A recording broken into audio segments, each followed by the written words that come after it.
Over the past few years, everything has changed. Where and how we work and live, the way we collaborate and measure success, and the emerging technologies we use to get it all done. Welcome to The Bridge. Join our host, Scott Kinka, in a series of discussions with top leaders in technology and learn about how they bridge their lives and their businesses into our new hybrid work and AI-driven reality. Our hope is that the insights and experiences will help you on your journey in business and in life from who we were to who we are today. And maybe it'll help you get better prepared for whatever comes next. The Bridge is a service of Bridgepointe Technologies, the nation's leading IT advisory firm. Bridgepointe helps business leaders evaluate, procure, implement, and manage technology and customer experience solutions with a focus on realizing sustainable results for your business growth. And now, here's your host, Scott Kinka.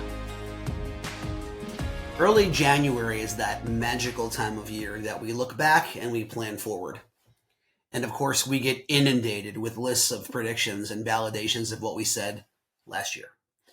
So the last thing you may want to commit an hour of your life to is another one of those. But somehow, last year's recap was one of our most popular episodes.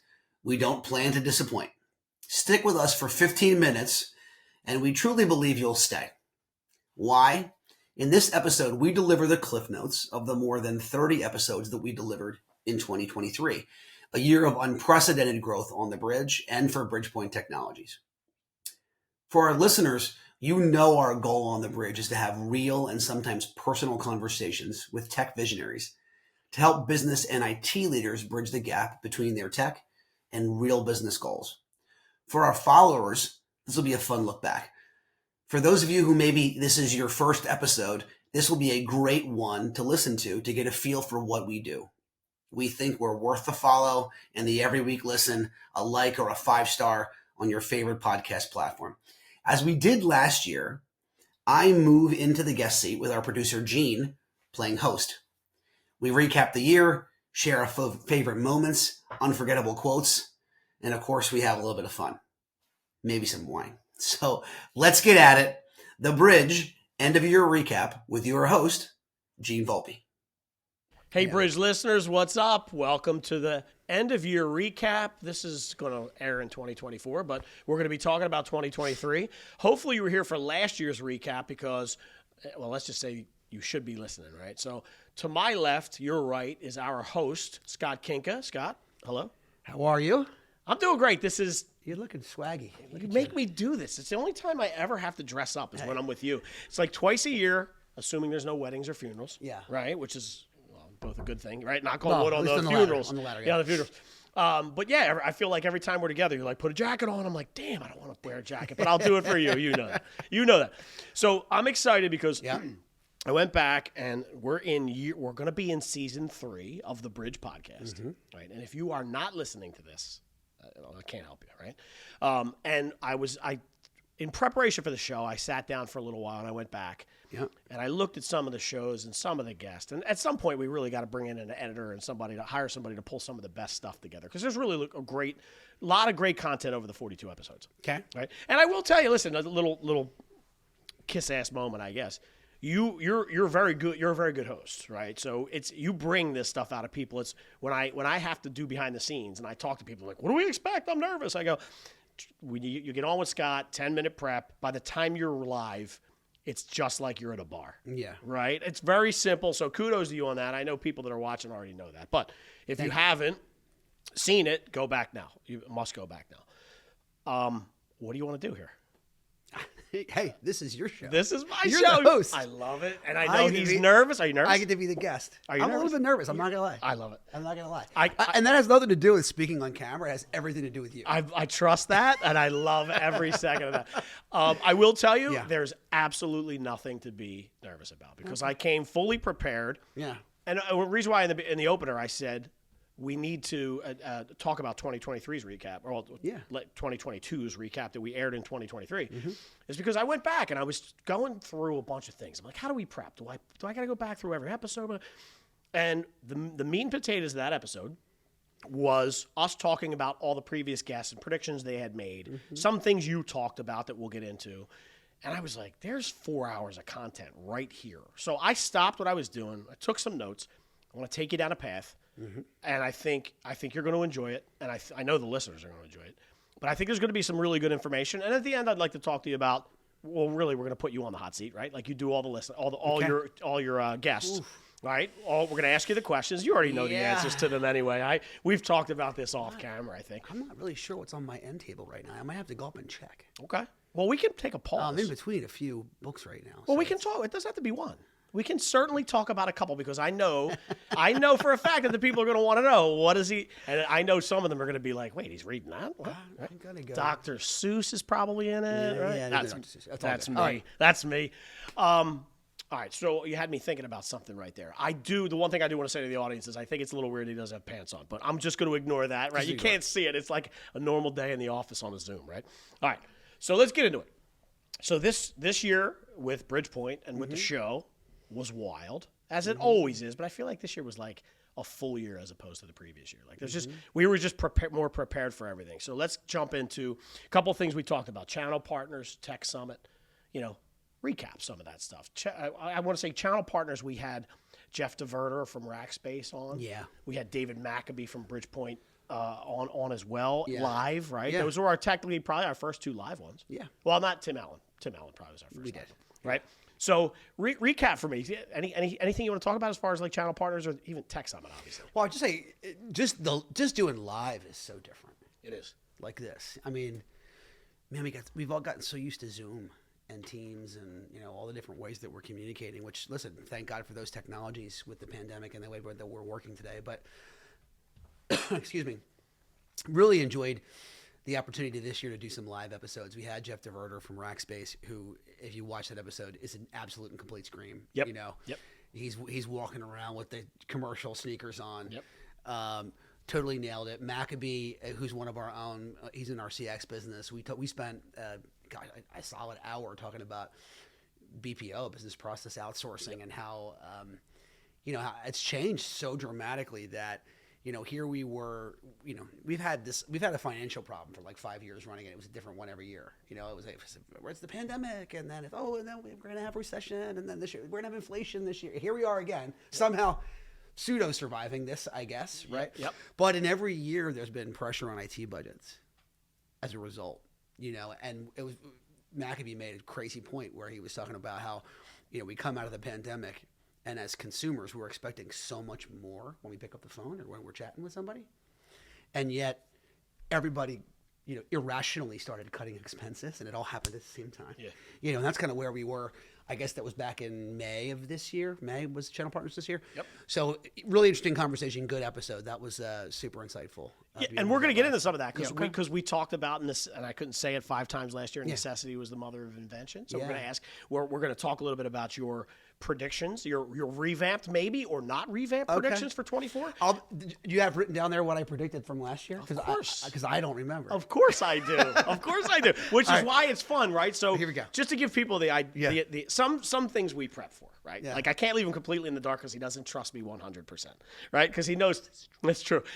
Because he knows something's going to come out of left field. But I put my professional hat on as well as my jacket today, and I did some stuff. There are going to be some fun things in here that you're not going to be ready for, but nothing that's going to take you like out of your rocker, right? Now, I do want to, before we get into that, I kind of want to talk about Tech Summit because this is just my opinion, right? Like, and it means nothing to anyone in the world. I thought that live podcast taping was enthralling. Like maybe enthralling is not the right word. Yeah. But super, super. I just most of these, sometimes you know how I am, right? I'm behind you can't see me. I'll zone out for 10 minutes. I'll answer an email. I didn't answer an email, right? Like, that sounds awful. Of course I don't do that. But I mean, in that particular, and even people that I was with, I had camera guys with me and stuff. They were like, that was really interesting. Like guys that aren't in the space, right? Thoughts on the panel? Well, I mean, first I would say, it was the first time. I mean, we had done lives, but they were one-on-ones. Yeah. That was a live in front of a studio audience. I mean, there was no net, no net, which was great. Yeah. And For those of you who are listening who don't, who aren't aware of our event, we at Bridgepointe we have a tech summit every year, and it's our field strategists and consultants who are out there helping customers in the field, all of our employees who involved in that process, and then representatives from our suppliers, all the people, many of the companies who are on the podcast. So there were, I don't know, what do you think, 500 people in the auditorium at that point? If you would have asked me without saying a number, I would have said 450 to 460. Yeah. It could have been 500. So it was wild and fun. We split it up, and here I am, with the marketing team, developed the entire agenda of a 3-day tech conference, and I'm like, stay on time. You have too many slides. And then that one, we were over like 30 minutes. And I'm like, well, it's me, so it's fine. But I mean, what was really interesting about that conversation, and I mean, we had a great group. Yeah, well, yeah. Right. I mean, we had a great group, and we'll make sure that we put the show notes in here so you can go get that one. Yeah.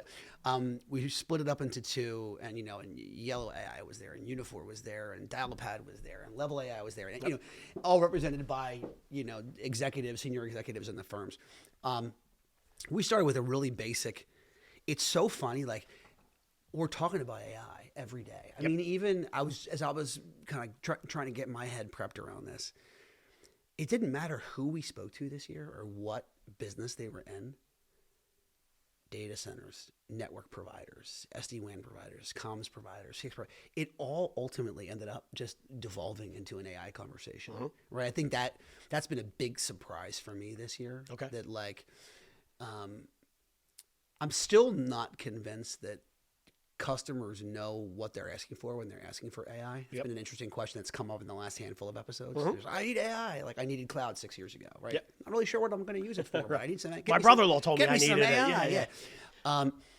But I think that the companies, our suppliers, our consultants, we're out in the field, and the use cases are aplenty, and they're flying.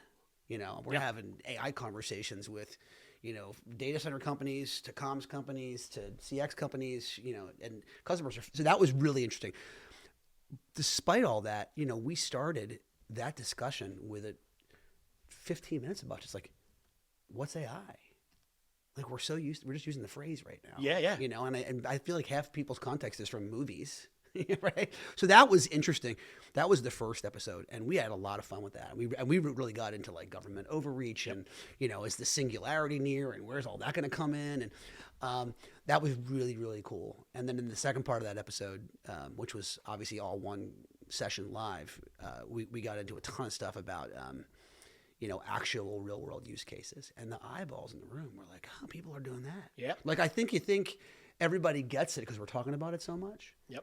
Until you're actually watching the reactions in the room. No, 100%. I think, well, first of all, I got to say 50% of the panel, the name AI was in the company name, which means the genesis of the company itself was for that actual technology, right? So, but no, I'm with you. I mean, I have cousins that come over and people that, and they're like, wow, what do you know about AI? I just got a recipe from it. That's cool, right? Yeah. But that's not how it's going to be deployed. And that's not how these companies are deploying it. They're deploying it to change the way your business works. We talk CX a lot, right? Yeah. There already is a ton of AI inside of CX, right? That's a different kind of AI, right? So I'm with you on that. I mean, that conversation with Raghu, Tushar, Karen, and Dan was amazing. Was really good. Yeah. So another one, go back a couple episodes back. It's a 2-parter. I want to say it was probably, I'm going to guess 32 and 33, 34 and 35, something like that episode maybe. Yeah, go back and check that out. It's super, and really, if I'm being honest, they could have been the 2 most important episodes we did. It almost became funny because we did those episodes, and then the next 4 or 5 episodes that we had, like I'm looking at them, we had, right after that, we had Tony Bishop from Digital Realty was on, and Brad Reynolds from Expedient was on, and Melanie Thomas from AT&T was on. Like every one of them became like it was an extension of the AI discussion that we had, which was kind of crazy. Are you scared? Does it make you nervous? Like Scott Kinka, not chief strategy officer of Bridgepointe or podcast host. Like you have kids that are early 20s, late teens. Does it make you nervous? Does it make you nervous for your job? Like, does it make you nervous? No, I mean, I think, it's funny. I think we got into this a little bit in that episode, but there was a talk that I gave in Dallas. Yep. The Wine Club, yeah? Yeah. And about AI, and it was with just straight business owners, like they weren't tech people. And we started getting into this, and they were like, well, what kinds of jobs is this going to replace? And we got into this whole discussion, like, in development, software development, right? You've got a coder, and then you've got like a developer designer. And I'm using, if you're not, I'm not using the actual tech language for it, but one guy or gal is going, I'm going to make a thing that does X, and I'm going to get it this way. And then the other person's going like, they're being given a set of instructions to just do something, right? And is it possible that AI is the person who's going, it's just doing coding as an example? Sure, right? But I think what will happen is we'll get better at knowing how to ask it for things. Like you still have to know what you're trying to accomplish. The prompt is super important. Like at the end of the day, right? It does. I mean, it does. I wrote down notes about. We had a really cool conversation about this as part of the conversation this year we had with Terry Barbonis. Remember that episode? I do. Terry from Rackspace. Here at Rackspace, right? And you're thinking AI. Right? Yeah. We had an in-depth conversation about AI, and he did really challenge. He was like, hasn't the concept of busyness changed? And maybe if we get an opportunity to get into some predictions for this year, that'll perhaps be something that we get into. But I think, it has as much of an effect potentially on HR in the coming 24 months as it does on, actual business use or risk around it, right? Like, how do we consider, if your kid, who's going to be way better at it using AI tools, particularly around generative AI, than you or I hope so. Right? If she gets as much accomplished in 2 hours as you do in 10, who works harder? I mean, we have this. You remember that old commercial where it was like the guy in the glass house? He's like, "I'm busy." Yeah. Busy. Yeah. Like, does that matter? Listen, you've brought that up multiple times, and I think go into it a little bit further. Like, explain to the audience who hasn't seen this exactly what you mean by that. Because, in my mind, as an entrepreneur, I always think, if Scott were to hire me to do X, and I was to offload X to a bunch of virtual assistants somewhere, right? I'm just taking it 2 years ago. Is Scott going to fire me because it's not me doing the work? So if you have employees that have the capability to take AI and turn 10 of their hours into 2 that they have to oversee, right? And 8 that they have done by generative machines, let's say, right? I don't know if you use that right. Large language model machines, right? Are you going to fire them? It's like, how does that look in a review? So explain that a little bit better than I did. Well, I think you did a great job of it, right? I think it depends on the kind of work, right? I mean, if you're passing it off, here's the thing. If you're in a creative job, I have to write something, I have to produce something, I have to come up with an idea on something, right? And you're just passing off generative AI as your own, I mean, that's borderline dishonest, right? Oh, of course, yeah. But if you were being told, like, let's go back to that development example, okay. Right? You're effectively the development lead. You're like, I'm solving this problem this way. We're going to make a component that does this or this. So I need you to make me a routine that connects this element to that element. Okay. Doesn't matter how creative it is. Nobody's going to see the code. Just needs to do the thing. Yep. And you use generative AI to do that. Is that dishonest? I mean, from my perspective, no way. No. I mean, I don't think that it is, but it will. This is my point. Yeah. And I'm no HR expert. Right. But I think that it's just going to challenge the way that we govern employment in a lot of ways, right? Yeah. I think the other thing is there become then questions about ownership. Yeah. Like right now. It's going on in Hollywood. Yeah. Right? I mean, it's going on in Hollywood. Yeah. It's going on in music right now. Yep. If you say, "Hey, write me song lyrics in the feel of insert my favorite band here about this." And it produces you 3 verses, 2 choruses, a bridge, a chorus. Yep. Insert guitar solo here, and then you write some music to it, which is derivative, mind you, because it didn't give you the music; it just gave you the lyrics. Yeah. But let's say you use the lyrics, like there's a question about whether that's copyrightable. Super interesting. And who would know? And who would own the copyright? Yeah. Right. So it's those. I think those are the kind of things that this year will be a big hallmark on. I mean, jumping ahead to potential predictions, like we're gonna wrangle with all the ugly legal and HR issues around AI this year. Yeah. And I mean, I know that I forget if you and I were talking or if it came out of somewhere else, but like, oh no, it came out of the podcast. How many laws there are in Europe around AI versus what is in the States? Oh, yeah. Right? Like it's 70-fold how many are, I mean, it's probably relative, but they're already ahead of that where we're probably just going to start to see that. Or not. Oh. Well, right, because, I mean, just think about, like, let's use an interesting parallel. We talk a lot, we have a lot of partners that are in the data center business, right? And it's one of the big practices that Bridgepointe has. We help people just, find places to put them, and in particular, as offices are beginning to, the idea of workplace is going away, and so am I in the cloud? Am I in the cloud? Am I in data center? And people move to the cloud, like they're moving to AI right now, not knowing what the hell it is, moving back to data centers. You're going through all that stuff. And we've talked about that on a bunch of episodes this year, but on a handful of them, we talked about regulatory around power.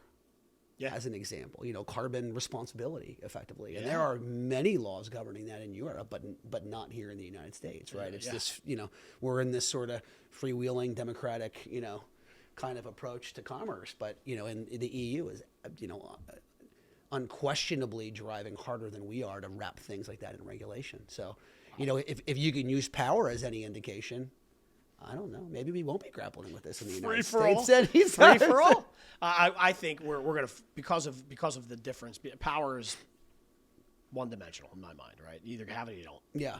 This is going to be something where you could have it and you could use it for other things. So we're going to have to wrangle it. I don't think we're going to have a choice. I mean, I guess we're going to find out. We're certainly going to find out. I can tell you this. In the current political climate, there's going to be one side of the aisle that's not going to want to regulate it and one that is. So, maybe we're going to have to is going to be as much a function of what happens in the coming election, and think about it. I mean, I'm not to get political on this show, but I'm not outrageously confident in our ability to pass just about anything right now. Yeah, I'm with you. So, I mean, maybe the problems that are created by AI is an opportunity for Europe and other economies to get ahead of us because we can't get ourselves energized behind a solution. I'm just going to pull this back just for a second. Because I'm just sitting here giggling and I'm thinking to myself, episode 48, where you tune in and Scott and I talk about who we're going to vote for. Staying away from that. We got to stay away. All right, so listen, I'm going to make a pivot real quick. One thing before we get into the meat and potatoes of this, because this is going to go by quick. Yeah. Let's talk. And we can go a little longer. I mean, don't get too worried about that. All right, well, listen, you're looking at it, so you can say, let's shut it, or maybe we roll into 2 parts. We'll see. Okay. 3 to 4, 3 things this year. I have written down here 3 of your favorite moments. They don't necessarily need to be favorite moments. They can be associated with the podcast. They don't need to be. And when I say favorite, I mean maybe something that made you laugh, maybe something that made you really think harder than you normally do, and made you step back. Maybe something, anything you want. Like give me a couple. Okay.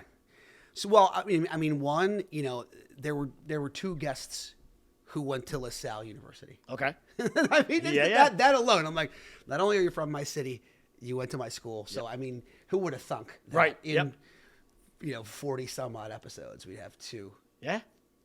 It's not like we're saying Penn State, you know what I mean? Yeah, no, LaSalle. Most people, everybody that's listening, except for those 2, have no idea what that is. Yeah, but totally.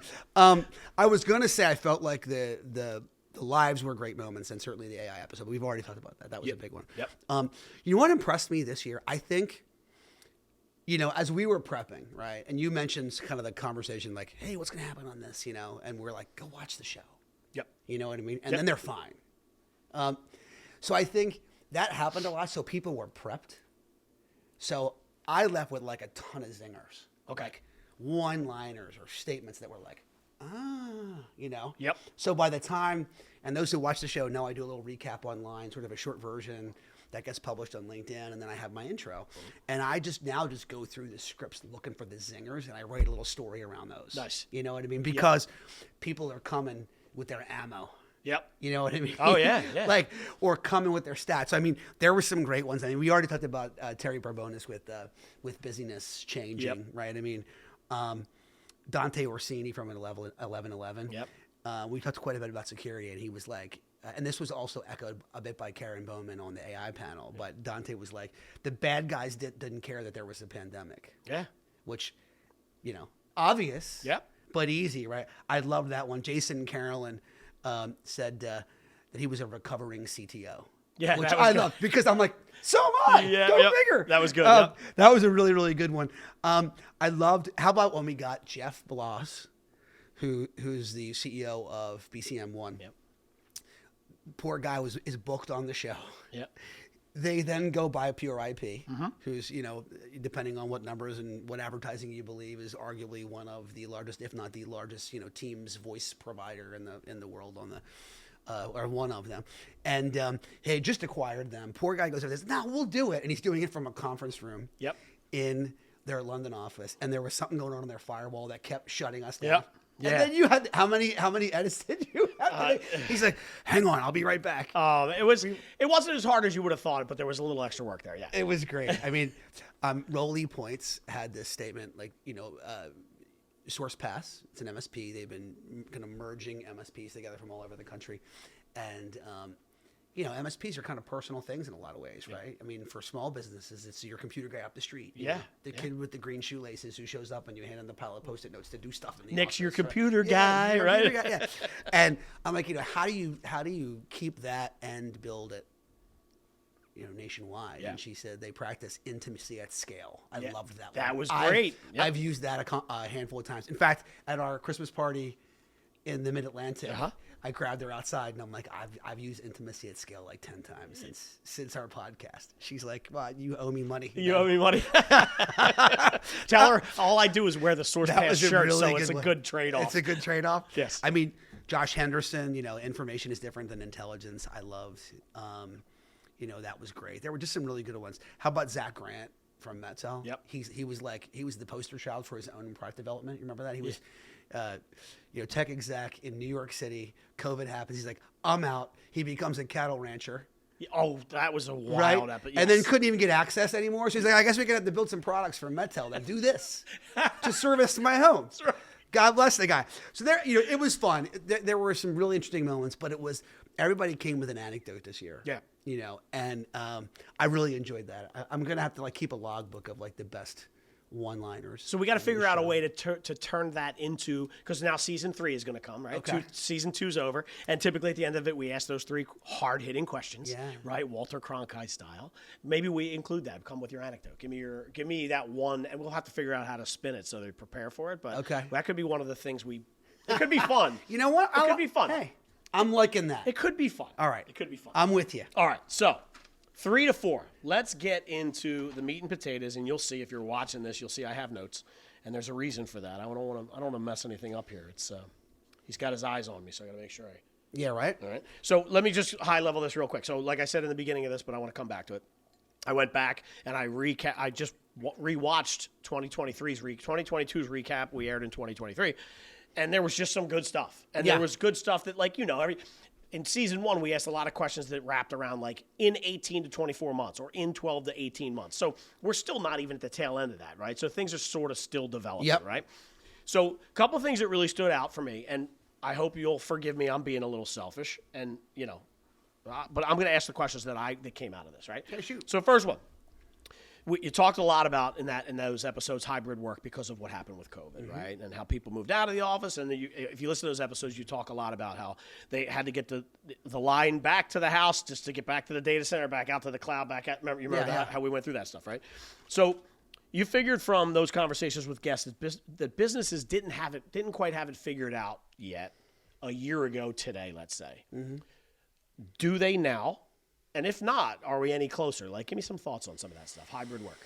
I don't think they figured it out yet. No. I mean, I think some will tell you that they have. I think what we figured out is that there's going to be some portion of the force that's going to work remotely, or we're not going to have them hired. But you're still hearing about big companies requiring everybody to come back to work. Yeah. Right. My daughter works in New York City, and all of her friends just graduated from Syracuse, and they're all supposed to be in the office every day. Okay. Because they're in New York, expensive office buildings. I was surprised at how many of them had office jobs. Meanwhile, they're all home still 3 days a week. Be careful, because the boss doesn't want to come in. Sure. Right. Like, so I think we're still figuring some of that out. I can tell you that nearly every conversation that we're having about communications investments with people are around kind of trying to rationalize the overspend that they made in the pandemic. Okay.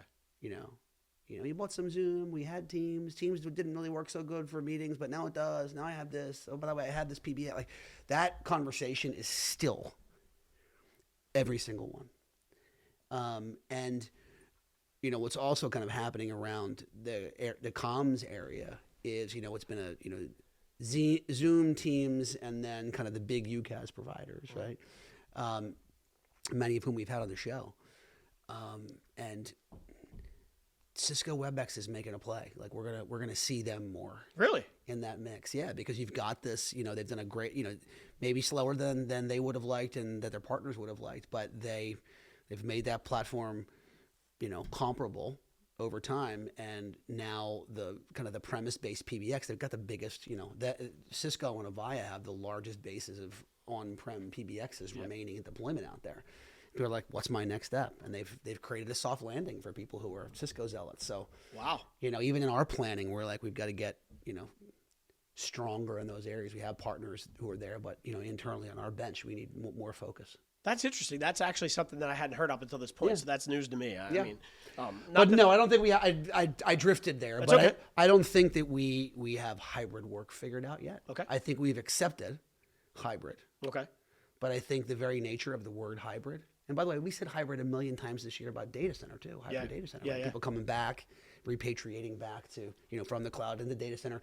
Like, I think hybrid's the thing that you do when you don't have it figured out. Right? Okay. Right? It's like, sure. It's hybrid. Yeah, you can work on the road today. Yeah. Figure out how to connect your iPad. It's good. Yeah. I'm not sure if I'm supposed to be in a data center or the cloud. I'm hybrid. Cool. Yeah. That was my plan all along. It's like AI. Yeah, right. It's like talking about AI.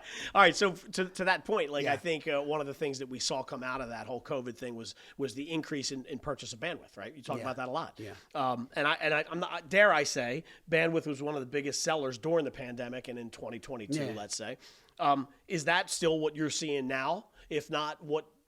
Maybe we jump in the prediction. Like, if that's not it, what do you predict over the next 24 to 36 months is going to be the biggest seller? What do we turn to? I think businesses are rationalizing their networks right now.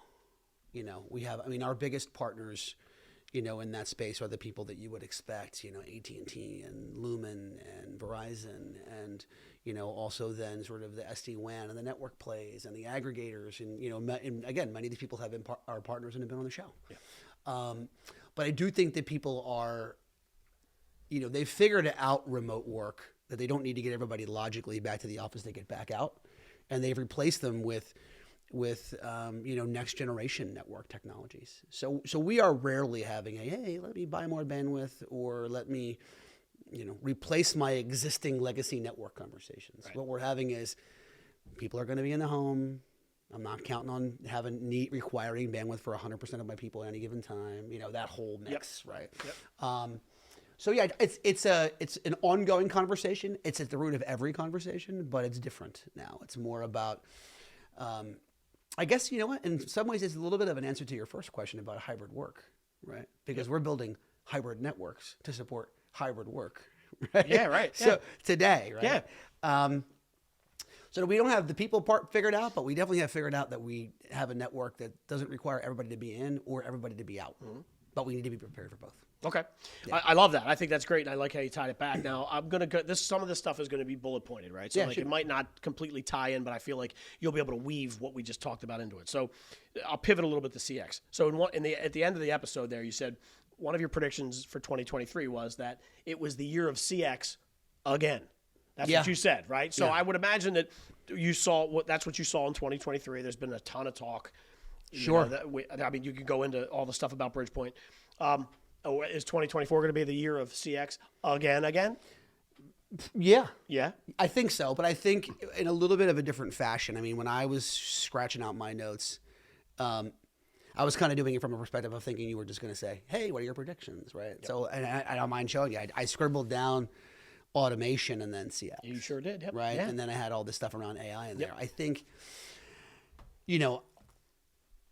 I think trends get popular and we talk about them like we already have the supporting infrastructure to be able to operate off of them, right? Oh, customer journey mapping and CX. We've been talking about that for 6 years, right? Customers don't have many of them don't have their CRM and customer data well enough that even if you had the technology, you could actually understand your journey. Yep. Right. Yep. So I think we're still, now it's robotic process automation, and it's, I'm going to use AI in my contact center, and the AI still needs to be informed. Right. Yep. So in my mind, I think, it's AI. CX is one of the areas where we're trying to apply that. I think we're going to have a lot of kind of stretches where we're like disappointed by the result of that, but not as a result of the capabilities of AI, but as a result of the cleanliness of our data that we have to inform the AI to be able to actually do something functional, right? Yep. So I feel like the next couple of years is going to be this sort of reckoning of kind of bad application office, CRM, ERP, Salesforce automation decisions, right? Okay. Yep. We're going to be getting this stuff out of spreadsheets because it's impossible not to. Well, if you want to get to do anything with AI. Yeah, right? we've seen, I think, ourselves in the marketing department a year and a half ago, where there was like, okay, we have everything clean, all the data looks good in our systems. Where did that Excel spreadsheet come from? Oh, now we got to go through that. Yeah. Like there is an element of having the data correct in order to do what you want to do, right? Like that's the foundation of it. Well, yeah, and I think one of the problems now is that people go, oh, well, I'll just use AI, and AI is smart enough to look at all my crappy data in multiple sources, right? And that's true. Like you could say to a large language model, hey, go look at my Salesforce, and I have all this data over here in spreadsheets. But, it's rationalizing the two things together. You named fields differently. You had different, Yep. So like it will ultimately learn intent, but it's going to make a lot of mistakes first, right? You still have to tell it something. Yep. At the end of the day. Yeah. And it's kind of where bots were in the CX. I'm going to put it in bots, right? That was sort of an early way of talking about. I'm going to have an AI agent in there, right? And it didn't really mean AI. It was more like it was scripted based off of structured data. When the customer says this, you say this, right? As opposed to it trying to come to a conclusion in a large language model. But still, it was always customers say, help me. I'm going to do my bots now. I'm going to improve my content, my experience, right? And I'm like, awesome. So where are the processes that your existing agents follow? And they're like, I don't know. We don't have those. Yeah, well then, what am I going to tell the computer to do? Right? Like, that might be the clip of the episode. Right? I'm not really sure. That was awesome, actually. But yeah, but will it be, again, yes, I mean, it's dominating. At the end of the day, the post-COVID reaction to the way that we consume anything has changed, right? Yeah. I mean, you just get pissed off if you can't immediately do it on your phone. Like, how come they don't know everything about me? Yep. So as a result, it's going to continue to dominate the conversation. Yeah, I agree. And we see, like you said, we see that every single day, right? So a couple of other points that you said that kind of fit into this, and again, it's not a clean conversion for the most part. Yeah. But you talked about the 2023 prediction as it pertained to CX was also AI related, right? And you said with great power comes great responsibility, right? And so you thought that maybe in the early parts of 2023, employers would test to see how far that they could pull their employees back. Were you right? And what do you think that has yielded or will yield in the future? In other words, has your thought on that statement changed, and how so? Did I do that too fast? Because I don't know that it's changed. I think, but harken back to that earlier example that I talked about of the expensive offices in New York City. Yeah, you know what I mean. Like, congratulations, you've gotten a new job, college grad. It's a 5-day a week in the office. Only it's never a 5-day week in the office. Right. You know what I mean? Yep. So, I don't know that it's changed yet. That my feeling on that's changed. I don't have a lot to add there. I think we're still kind of working our way through it. I'm with you on that, and I feel like that may be the answer again a year from now. Do these things have to have answers too? I mean, it's aren't they always evolving, right? They're constantly evolving. Yeah, I mean, the world is intrinsically changed. I think we know that, and our technology's evolving to address it. Well, we hope so. Yeah. Right? We at least hope so. One other piece of this, I think that just watching from afar and doing these shows and listening to people, I'm the fly on the wall in a lot of these things, which is kind of cool. And there's always, and I'm actually going to let you guess that there were three things that continued to come up. CX was one, AI was another. What was the other one that's probably bigger than all three right now? We talk about this all the Security. time. You nailed it. That's perfect. Yeah. Yeah. So I just wonder from your perspective, like, you said network and security were becoming the same conversation. One of the things that I loved what you said in our last recap one was people over locations. You were like, now these companies are forced to now not secure the network, but secure Scott. Yeah. Right? Mm-hmm. So does that change at all with AI? Does it make security harder to manage and implement because of these AI things? Well, 100%. Yeah? It does. Well, I think there's a couple things. I mean, one is, I'll just comment on the connection of network and security, right? Yeah. And we said that last year. And then we had Renuka Nadkarni on the show. Yep. Who, I mean, wow, what a rock star. Like, she's the chief product officer at Ariaka, yep. who, was kind of historically known as an SD-WAN provider, but she had a history at Cisco and VMware and F5, and you're talking about, Silicon Valley product specialist. Like, this is what she does. And that's specifically the job that she got brought in there to do. And here, Ariaka obviously is a bellwether in the SD-WAN market, one of the earliest in the space. And that's literally her job, unify security and network. I mean, I think we're there. Every one of our conversations. We have conversations internally. We have technical people who are in each of our product categories. Uh-huh. And we're like, this person here is focused on network but has security conversations, and this person's in security and has network conversations because they're the same one. Literally. Yep. We literally had a conversation today where we're like, I don't know how we can track these categories discretely anymore. I mean, there are traditional kind of bandwidth things, right? Yep. But any like real networking conversation is ultimately a both, right? So that's one. Interesting. But the question that you asked about was around AI, and I think it gets back to that conversation earlier that we talked about the bad guys didn't take off during the pandemic, or are the bad guys, we got into regulatory around AI. And this is going to be the argument on regulating it here in the United States. Because what they're going to say is, well, the bad guys don't have to follow any kind of laws around AI. So why should we? We're not going to be able to defend ourselves. Yep. So that, to me, I think is an ongoing trend for this year. I wrote that down, that the security battle lines will be drawn inside of generative AI models. That's interesting. Okay, right? so that Where ties kind of like they're calling it dark AI, like dark web. Yep. Do you know what I mean? So like dark AI mitigation will become a conversation that we're going to start to have. Like, how does my AI outpace your AI from outpacing my AI? Like, and around we go. And around we go.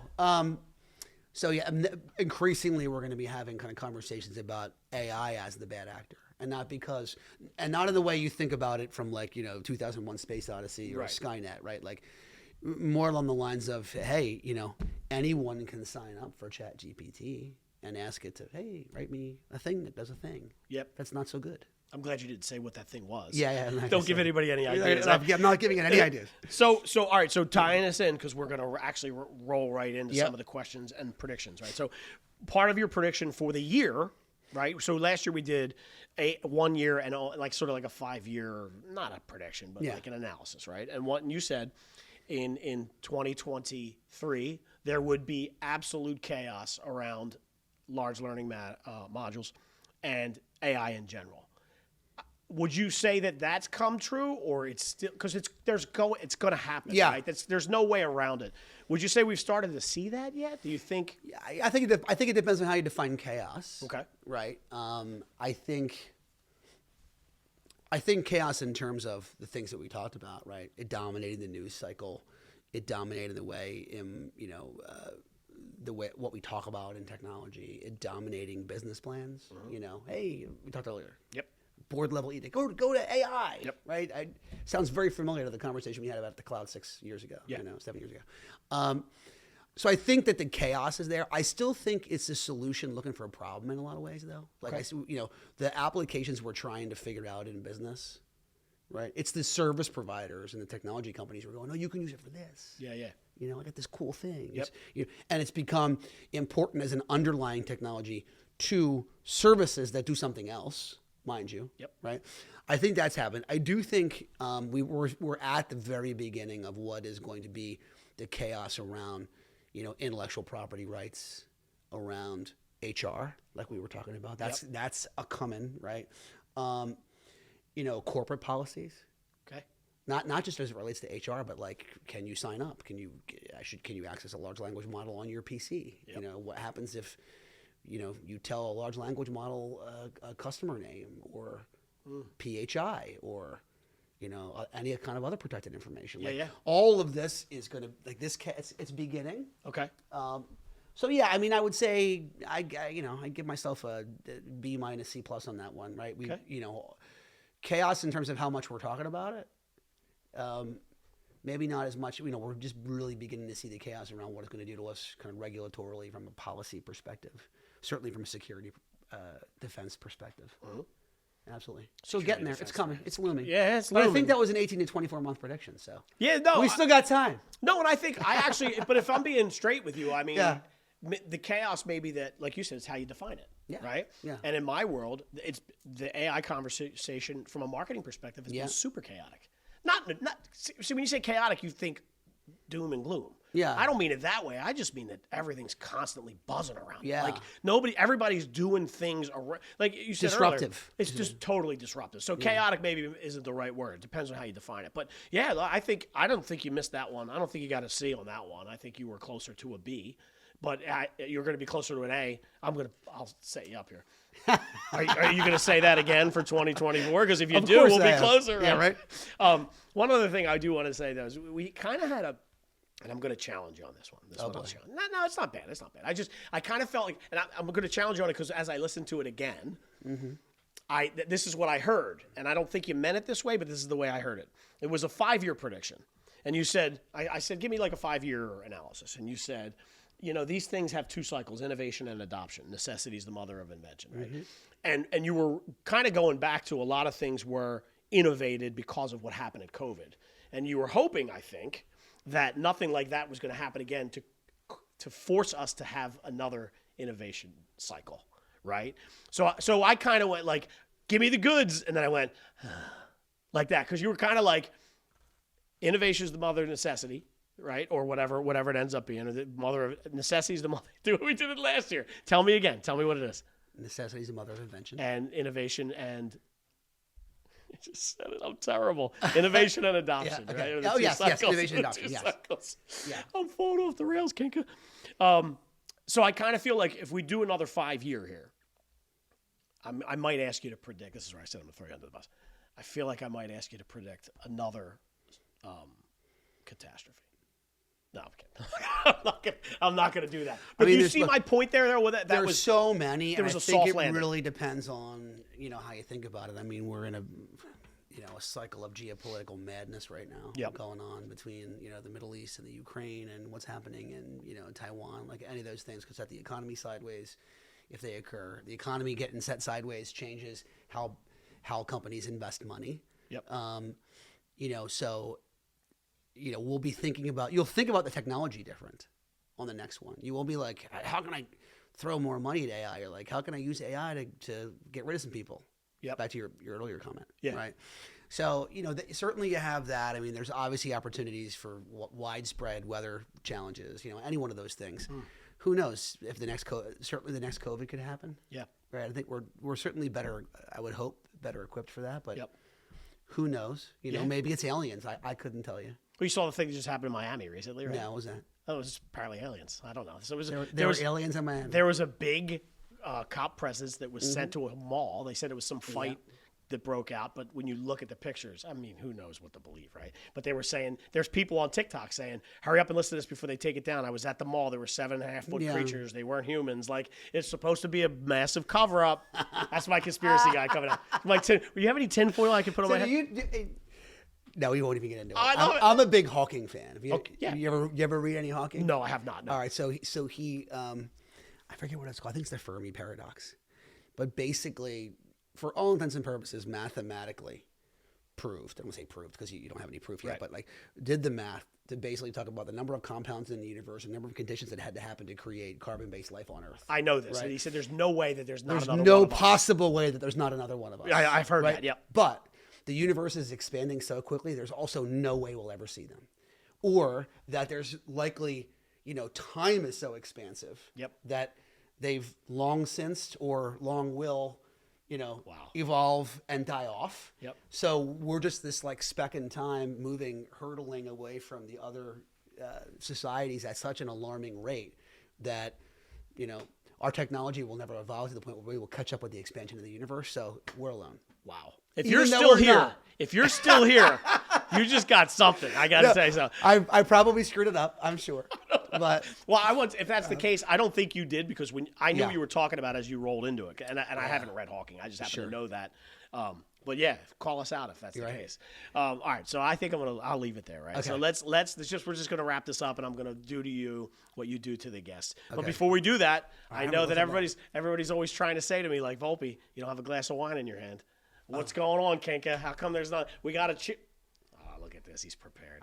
He is prepared. He's always prepared. It's true. When I come over, he's always prepared. Now. So to 2023 in the books, 2024 moving on. Cheers to you, sir. And cheers to your dry January. Apparently. Yeah, well, Thanks, listen, Scott. Sometimes I'm the bad influence. Sometimes you're the bad influence. You cheer. You better not. There you go. All right. There you go. All right. I'm getting prepared because I'm having to look up the name of a book because I know what you're going to ask me. Okay. Oh, yeah, very good. There's a couple of them. And actually, that's really the first question. So I will stall and talk I'm ready. slowly. Go. Okay. All right. So one of the things you ask is, what is on your end table? So what's on your end table? So I talked about Hawking. I'm also a massive Malcolm Gladwell fan. You know Malcolm Gladwell? No, he is. Yeah. So I'm reading. I've read everything from Gladwell. I'm reading a book called Outliers about the conditions that make genius. Right. Okay. And the basic principle behind it.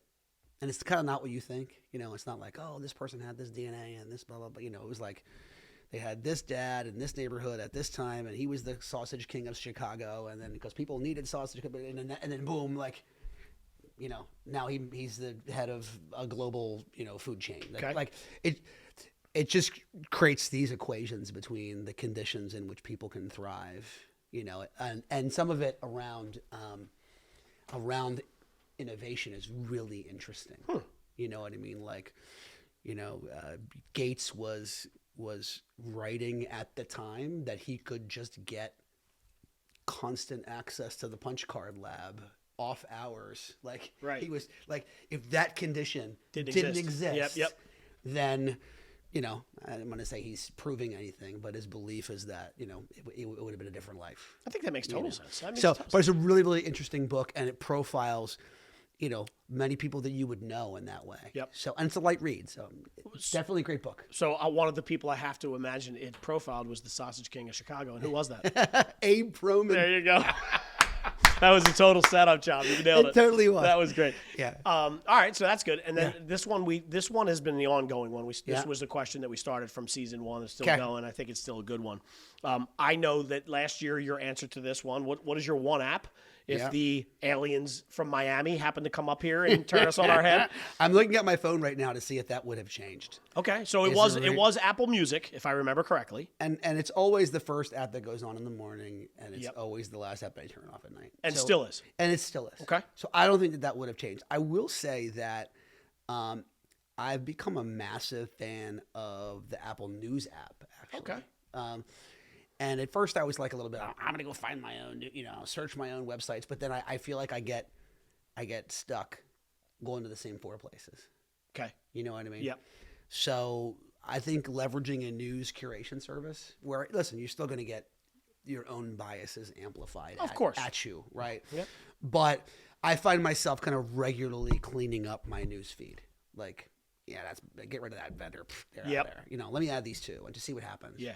So I think as long as you're diligent about making sure that you're not creating your own echo chamber, believing your own BS, a news curation service is an interesting. I love it. I have it. It pops out on the side of my MacBook, so I see it. I mean, I'm an Android guy, right? Yeah. But I have a MacBook for all my stuff, and it pops out, and there's always some good stuff in it. Yeah. So I totally get that.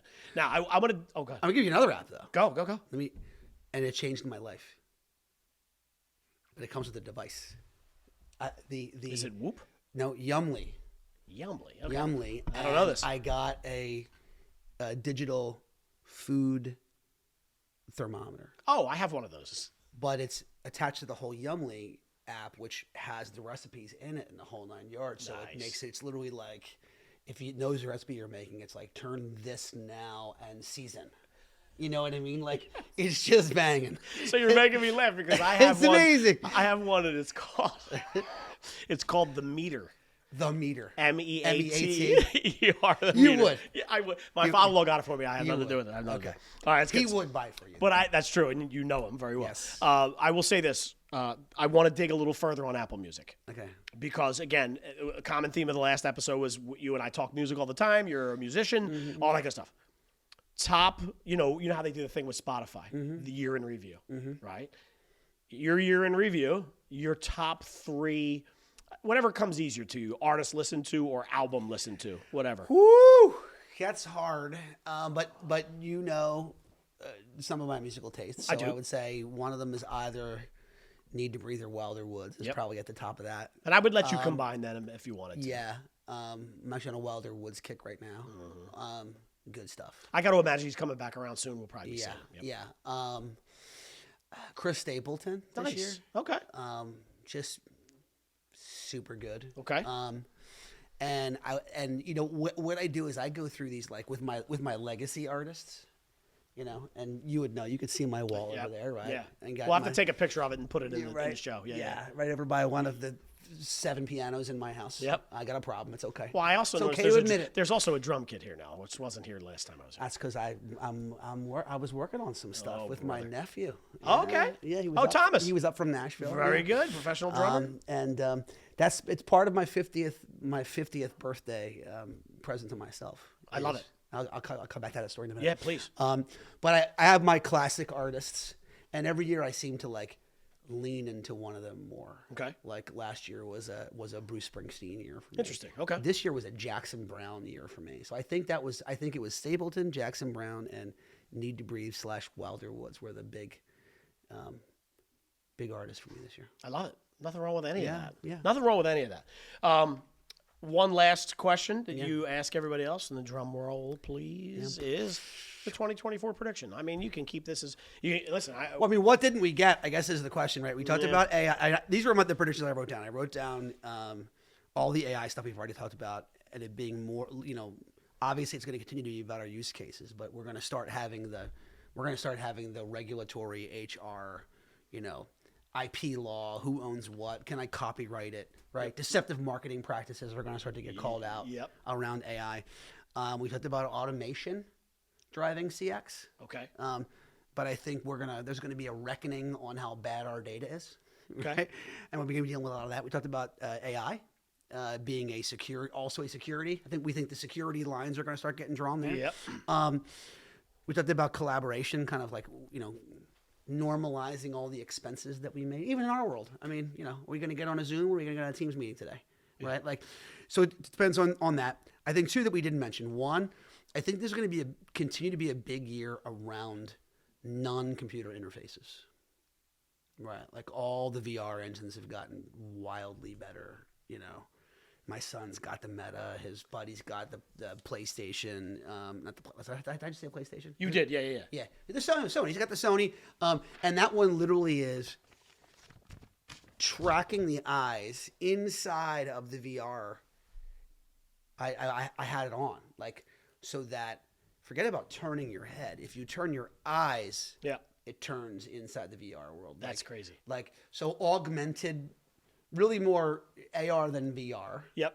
I think we're going to see a lot more kind of working on things in augmented spaces. It's funny you say that because look, one of the things I skipped over for time is where are we with VR entering the workplace? Because you mentioned that actually in the last episode. I think it's going to be. I mean, it's happening a little bit slower than I had thought, but I mean, you do see it in medical applications now. You see it in repair and engineering types of applications. Yep. And then, at least within the last year, we can at least say all the major hardware manufacturers all released some augmented reality device. I mean, you can operate your Mac right now in the virtual space in front of you. Yep. If you really want to do that. Yeah. So, it's going to be a while, but we'll be hearing more about that. And then, lastly, I think we're just not done with being worried about our funds. I think everybody, got I think that we're still in shell shock from the pandemic. Okay. And I still think that cost containment is driving a lot of, IT and strategy conversations. Well, you would see that firsthand because you're in the middle of all of those, right? yeah, So that of makes course. sense. That Yeah. totally, I believe you, unequivocally believe you. I do. I mean, I see it, and I think from a personal perspective too. I mean, even just me, as I make my money, I spend, right? Like I spend, but I'm also cautious just in case, right? I think innocence lost, right, is the best way to think about it in my mind.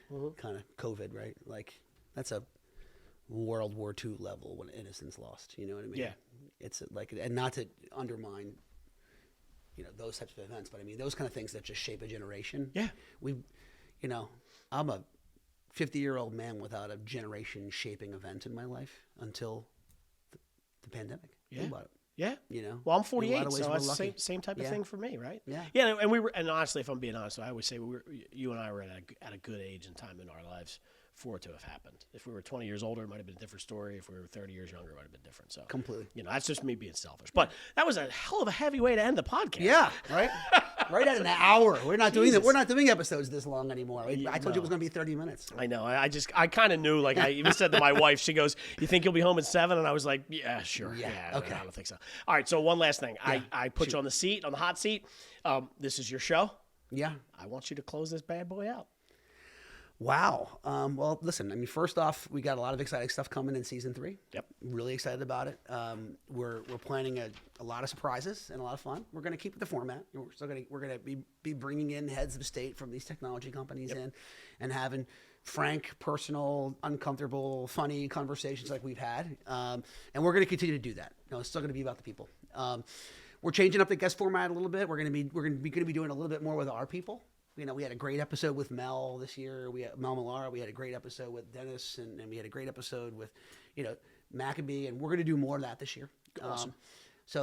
And I think lastly, and most importantly, we're going to do more live than we did this year. The panel, when we get to Summit, we're going to do more than one. Oh wow, that's news to me. I love that. We're going to do more than one that way. Okay. And Bridgepointe is also doing 30 events out in the field, Nice.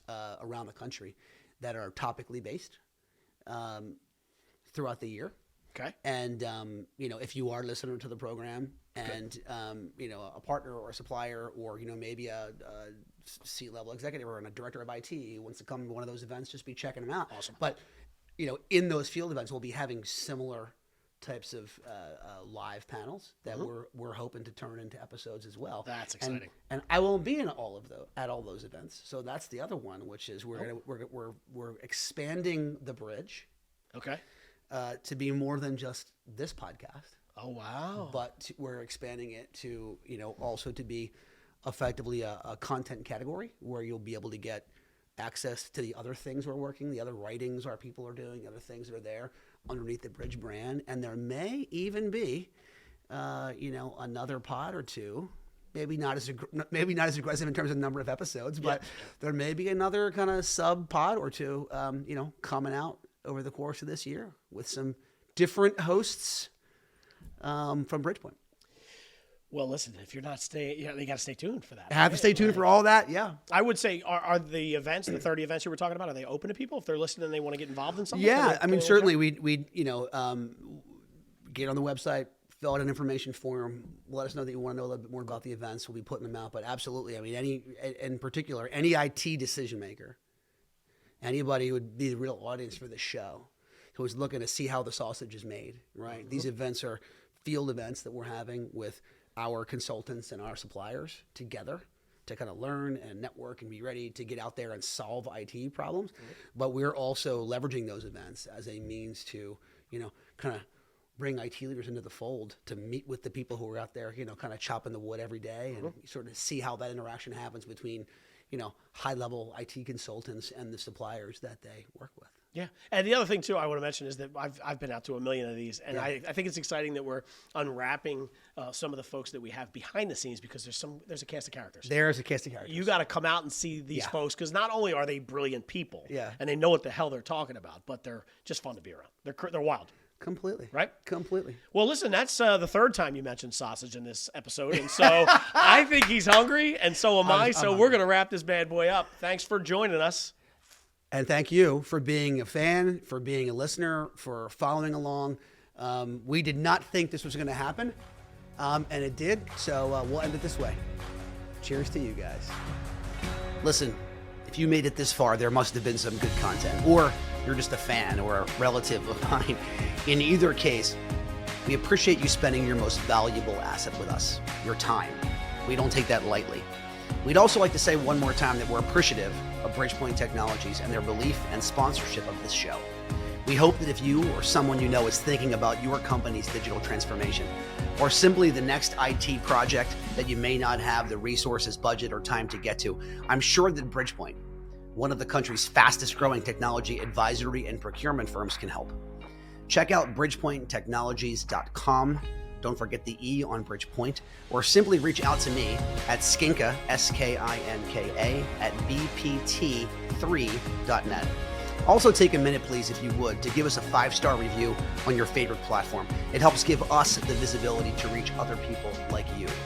Thanks for listening to this episode of The Bridge. I'm Scott Kinka, and until next time, there's a lot of noise out there in business and in life. Do what you can to be the signal. Thanks.